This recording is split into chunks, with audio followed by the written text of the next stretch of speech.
要来讲，这个牛肉汤是真侪人到台南佚佗一定爱去食的美食之一。啊，讲这个月已经有2间真出名的牛肉汤店来停业，其中一间今年才拄来就选到2025全台小吃指南500碗。讲因的市政府分店因为欠工，加上这个物价起价，决定要拍互人。优惠环保招运的新鲜温体牛肉，清甜芳开，甲姜丝含大门酱料，一喙剥落去漚伊死。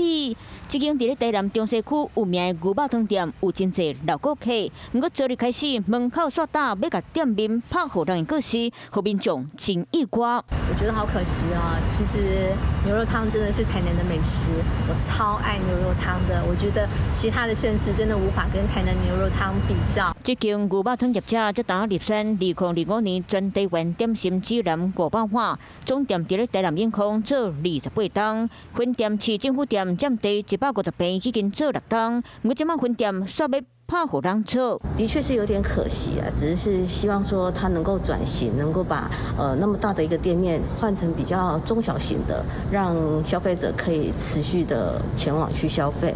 根据了解，进前分店虽然动过疫情，不过员工带袂调，人个歹找，卡手无够，物价涨悬，店面所在看租金贵，才决定要甲店面拍互人。无过伫咧汤头内底，看甲香讲香。即间共款伫咧台南中西区的牛肉汤嘛，共款广告温体牛肉。毋过来到店门口所发现大门锁起来，大本店暂停无做故事。业者昨日嘛伫咧面册铺文，感谢5年来的支持，为即马开始暂停营业。敢会搁做，就爱变化。牛肉汤是真侪民众来到台南拢会食的点心料理，好做味手淡，人记心情，对你唔甘。